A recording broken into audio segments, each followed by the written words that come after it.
Hello दोस्तों, chart analysis में आप सभी का बहुत बहुत स्वागत है।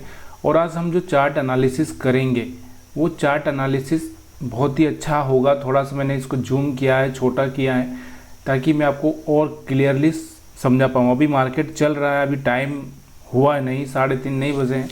लेकिन यहाँ पर अगर हम बात करते हैं तो किस तरह से आपको ट्रेड लेना चाहिए और क्या इसकी स्ट्रेटजी रहेगी। देखिए यहाँ पर अगर हम बात करें तो ये हाई था, इसके ऊपर क्लोजिंग दे दी। यहाँ पर तो मार्केट ऊपर हाई चला ही गया है थोड़ा, लेकिन आज ज़्यादा कुछ नहीं, क्योंकि यहाँ 44,000 का एक जो लेवल था, ये लेवल बहुत इंपॉर्टेंट है। अगर मार्केट इस पर सस्टेन करेगा तो मार्केट आगे जा सकता है, लेकिन अगर इस पर सस्टेन नहीं कर पाया और गिर गया तो फिर यहाँ पर सेलर एक्टिवेट हो जाएंगे फिर से।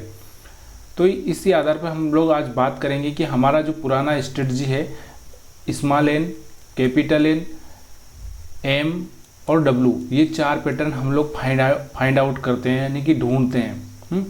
उसके बाद में और अगर हम बात करते हैं यहाँ पे, तो हमारा 3 कैंडल वाला जो स्ट्रेटजी है और ये सब काम करता है, लेकिन थोड़ा सा आपको केयरफुली कहाँ पर ध्यान देना है वही मैं आपको इस वीडियो में मैं बताने वाला हूँ। तो चलिए पहले तो हम एनालिसिस करते हैं। देखिए यहाँ से मार्केट ओपन होता है, एक रेड कैंडल बनाता है, उसके बाद फिर से एक रेड, फिर रेड, और इससे यहाँ पर सेलर कमज़ोर हो जाते हैं। तो यहाँ पर अगर आप देखेंगे तो मेरा जो 3 कैंडल वाला स्ट्रेटजी है वो यहाँ पर एक्टिवेट होता है। 3 कैंडल का मतलब ये होता है कि जो एक ग्रीन कैंडल और उसके बीच में चाहे कितनी भी रेड हो और फिर एक ग्रीन कैंडल बनती है और हाई ब्रेक होता है, तो हम उसको बोलते हैं ग्रीन कैंडल स्ट्रेटजी। तो ये ग्रीन कैंडल स्ट्रेटजी क्या होती है, यहाँ पर देखिए ये ग्रीन थी, इसका हाई ब्रेक हुआ, इसके ऊपर क्लोजिंग दी, तो मार्केट यहाँ से क्या हो गया, बुलिश हो चुका है। फिर मार्केट रिट्रेस करता है, फिर ऊपर जाता है, फिर रिट्रेस करता है। इस तरह से मार्केट पूरा ऊपर की साइड में ही रहता है, लेकिन ज़्यादा कोई एकदम ऐसा मूवमेंट नहीं था कि मार्केट एकदम रॉकेट बन जाए। तो ये एक थोड़ा सा प्रॉब्लम होता है कभी कभी, लेकिन चल जाता है। तो यहाँ पर आप देखेंगे कि यहाँ से अपना स्ट्रेटजी काम कर रहा है, और उसके बाद में बाई साइड के लिए, ये बाई साइड के लिए काम कर रहा है। यानी कि आपने हो सकता है यहाँ पर ये क्लोजिंग देने के बाद में यहाँ पर कहीं पे बाई किया हो यहाँ पर, तो भी आपको अच्छा सा बेनिफिट हुआ होगा। अब सेलिंग की अगर हम बात करते हैं तो सेलिंग में हम क्या बोलते हैं कि इसके नीचे क्लोजिंग दे दे तो हम सेल करते हैं। तो यहाँ पर क्लोजिंग दी थी, लेकिन यहाँ पर क्योंकि मार्केट ऑलरेडी बुलिश है तो थोड़ा सा रिट्रेस करेगा। देखिए यहाँ से इतना गया है तो मार्केट थोड़ा सा रिट्रेस करेगा, फिर ऊपर जाएगा मार्केट, फिर थोड़ा सा रिट्रेस करेगा।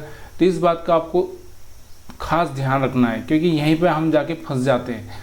तो मार्केट अगर बुलिश से थोड़ा सा रिट्रेस करेगा, अगर वो ज़्यादा रिट्रेस करेगा तो फिर हम सेल साइड में जाएंगे। तो ये थोड़ा सा आपको ध्यान रखना है। ये यहाँ पर सपोर्ट है, इसके बाद में अगर ब्रेक करेगा तो हम जा सकते हैं, और नहीं तो सिंपल सी बात है, आपको दिखा आप यहाँ पर ट्रेड करिए।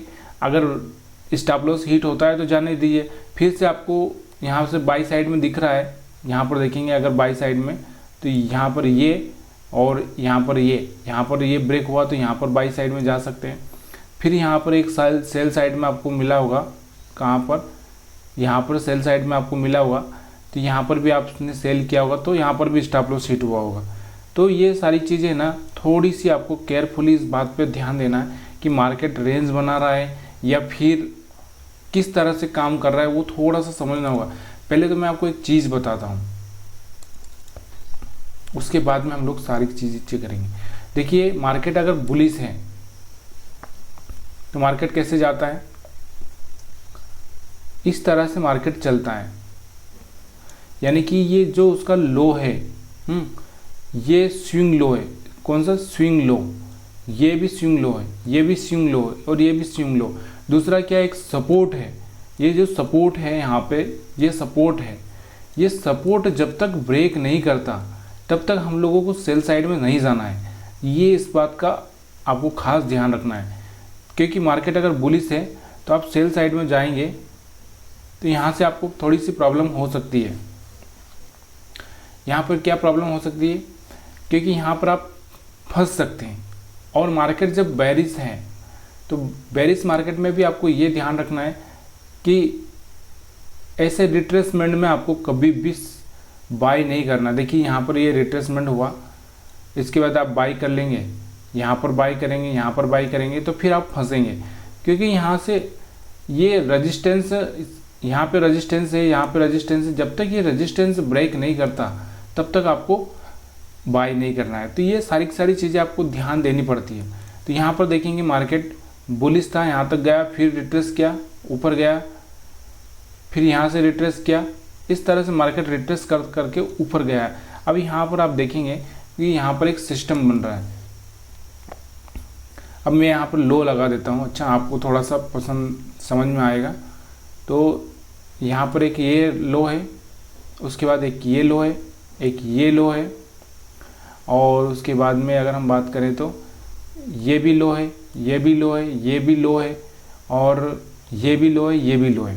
अब यहाँ पर देखिए ये लो ब्रेक हुआ, नहीं हुआ, ये लो ब्रेक हुआ, नहीं हुआ, ये ब्रेक हुआ, नहीं हुआ, ये भी ब्रेक हुआ, नहीं हुआ, ये भी ब्रेक हुआ, नहीं हुआ, ये ब्रेक हुआ, नहीं हुआ, ये ब्रेक हुआ, नहीं हुआ।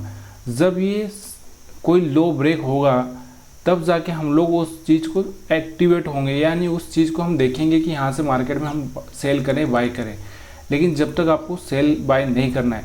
और वैसे भी यहाँ 44,000 का लेवल है, ये बहुत खतरनाक लेवल इसलिए है क्योंकि मार्केट में अगर मार्केट यहाँ पर सस्टेन कर गया तो इतनी आसानी से जाएगा नहीं नीचे। तो इन चीज़ों को बहुत आसानी से, और एक सबसे बड़ी मेन चीज़ होती है स्टॉप लॉस। स्टॉप लॉस का थोड़ा सा बहुत केयरफुली ध्यान देना आपको बहुत ज़रूरी होता है, क्योंकि स्टॉप लॉस छोटा होना चाहिए, बड़ा नहीं होना चाहिए। चलिए और थोड़ा सा मैं आपको मार्केट में समझाने की कोशिश करता हूँ, उसके बाद में मैं, चलिए निफ्टी देख लेते हैं हम लोग। इस बीच निफ्टी का भी हम लोग थोड़ा सा देखेंगे ताकि निफ्टी 50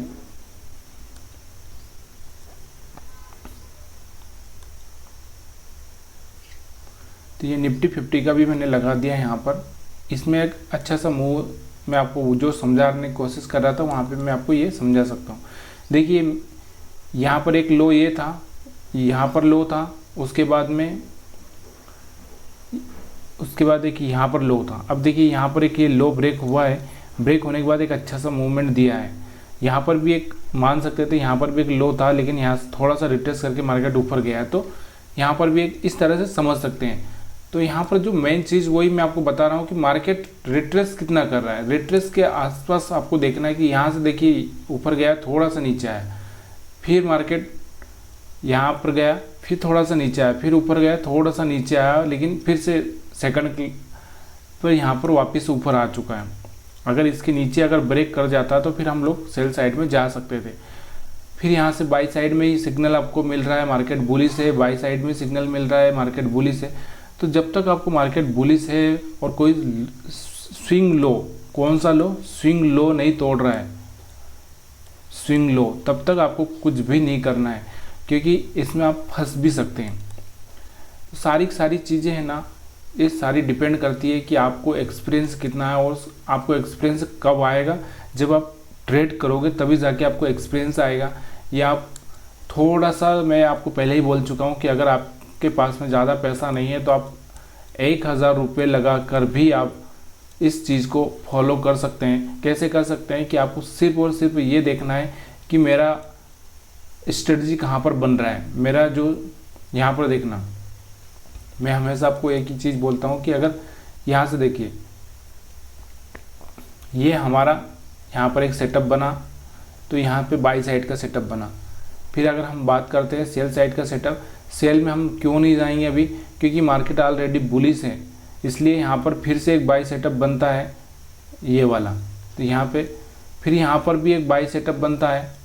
अब यहाँ पर सेल में सेटअप बन रहा है क्योंकि मार्केट ऑलरेडी घूम के फिर से रिट्रेस कर चुका है, यानी कि अब मार्केट का मूड चेंज हो चुका है। मूड कब चेंज होता है, देखिए पहले तो मैं आपको बताता हूँ। देखिए 1 2 3 4 इस तरह से करता है मार्केट। फिर ये बढ़ने वाला है मार्केट, तो क्या करेगा, ऐसे जाएगा, फिर से नीचे लेगा, फिर उसके बाद में डब्लू पैटर्न बनता है। यहाँ पर देखिए डब्लू पैटर्न और एन पैटर्न दोनों ही बने हुए हैं। अगर हम इसको मिला देते तो डब्लू पैटर्न, तो ये यहाँ से जाके बनता है। और अगर हम पहले ही इसमें अगर हम सेल कर देते हैं या बाय कर देते हैं, देखिए यहाँ पर अब देखिए ऊपर गया मार्केट, नीचे आया, फिर ऊपर गया, फिर नीचे आया, फिर मार्केट थोड़ा ऊपर गया, फिर नीचे आया। तो अब यहाँ पर अपना एक्टिवेट हो रहा है। तो सारी सारी चीज़ें नॉलेज के ऊपर डिपेंड करती है, इसलिए आप थोड़ा सा इस चार्ट को थोड़ा सा या किसी भी चार्ट को आप थोड़ा सा समझने की कोशिश करिए, तब जाके आपको अनुभव होगा। ऐसी बहुत सारी स्ट्रेटजी है, ऐसा नहीं है कि यही मेरे प्राइस सेक्शन में ही बताता हूँ, बहुत सारे लोग बताते हैं, तो उनके हिसाब से या आपके हिसाब से जो अच्छा लगे वो करिए। और इस वीडियो से आपको कुछ मिल रहा हो तो ज़रूर कमेंट करिए। बहुत दिनों के बाद वीडियो बना रहा हूँ, इसके लिए माफ़ी चाहता हूँ। अगर आप अंत तक वीडियो देखें तो ज़रूर बताएं कि उसके पीछे का रीज़न क्या था, मैंने वीडियो नहीं बनाया।